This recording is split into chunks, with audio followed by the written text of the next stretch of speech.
Hi, this is Huda Zenham from Physics 2211 Section M. This is the fifth lab of the semester known as the Slinky Lab. So the objectives and purpose of this lab is to observe the motion of a slinky that is being dropped. This was filmed on a video, and we can see that it is dropped from a certain height.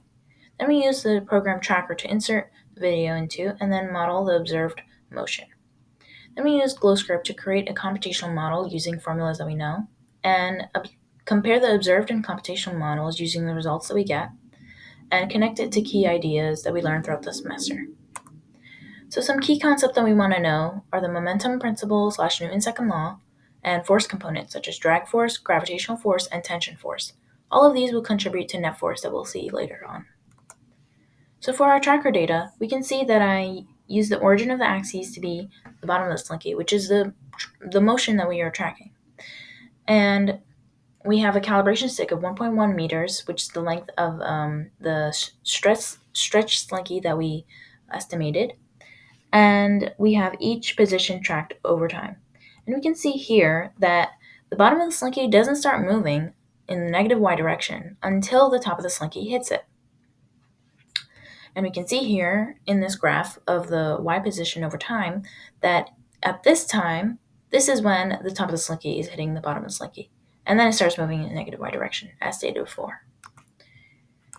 So we have initial conditions of 0.2 kilograms, which is estimated mass of the slinky, and we have the initial position that was taken from the tracker program, and then we have an initial velocity of 0 because we are dropping the slinky, meaning that it starts at rest.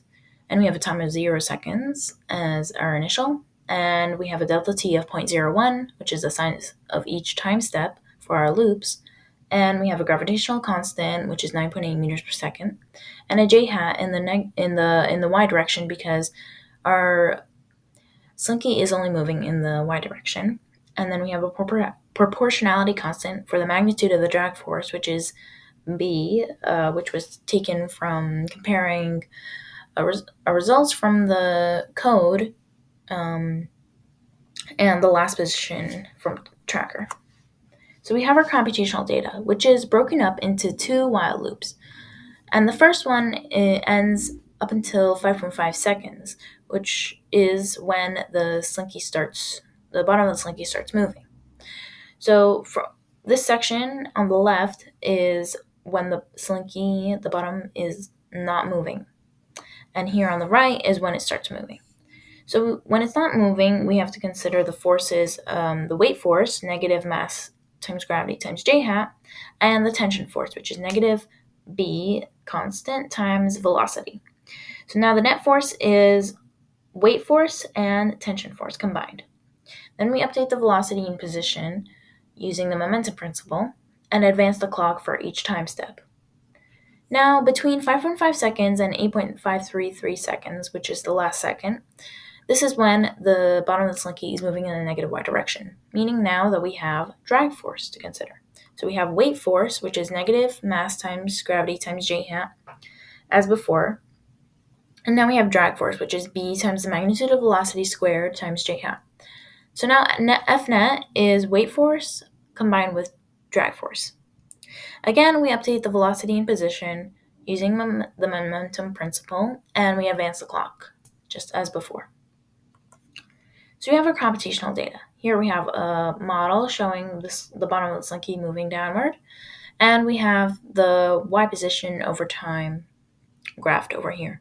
We can see that this varies slightly from the one that was shown in tracker, and that could be because we had to render a better quality of the video to get better and more accurate positions and more accurate estimations for the mass and calibration, because these were estimated from the video and not completely exact values, meaning that the calculations could be not as accurate as possible because of those values.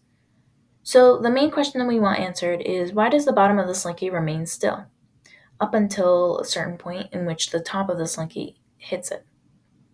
So until then, we have forces acting in the y direction, which are equal opposites, meaning one is negative and one is positive, but have the same magnitude, until the tension force is gone.